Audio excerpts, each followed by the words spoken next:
অঙ্কে শেষ পর্যন্ত ধরা পড়েছে রাজনৈতিক শক্তির বাস্তব চিত্র।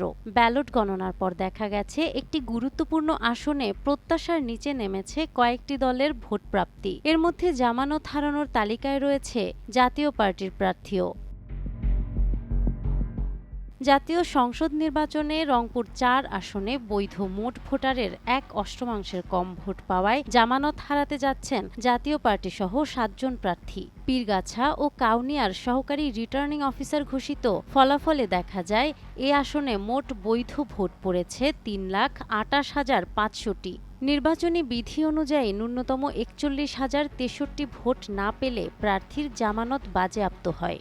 সে হিসাবে জাতীয় পার্টির প্রার্থী আবু নাসের শাহ মোহাম্মদ মাহবুবুর রহমান লাঙ্গল প্রতীক নিয়ে পেয়েছেন ৩৩,৩৯৭ ভোট, যা প্রয়োজনীয় সীমার নিচে।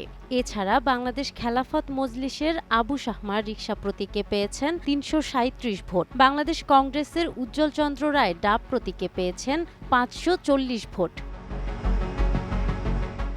বাংলাদেশের সমাজতান্ত্রিক দল মার্ক্সবাদীর প্রগতি বর্মন তমা কাচি প্রতীকে পেয়েছেন ২৩১ ভোট। স্বতন্ত্র প্রার্থী মোহাম্মদ জয়নুল আবেদিন ঘোড়া প্রতীকে পেয়েছেন ১৬৭ ভোট। ইসলামী আন্দোলন বাংলাদেশের মোহাম্মদ জাহিদ হাতপাখা প্রতীকে পেয়েছেন ৪,৪০৪ ভোট এবং স্বতন্ত্র প্রার্থী মোহাম্মদ শাহ আলম বাশার হরিণ প্রতীকে পেয়েছেন ১২২ ভোট। ফলে তারা সবাই জামানত হারাবেন।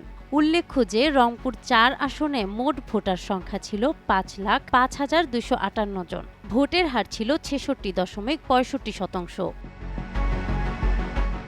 নাহার বৃষ্টি, টাইমস টুডে।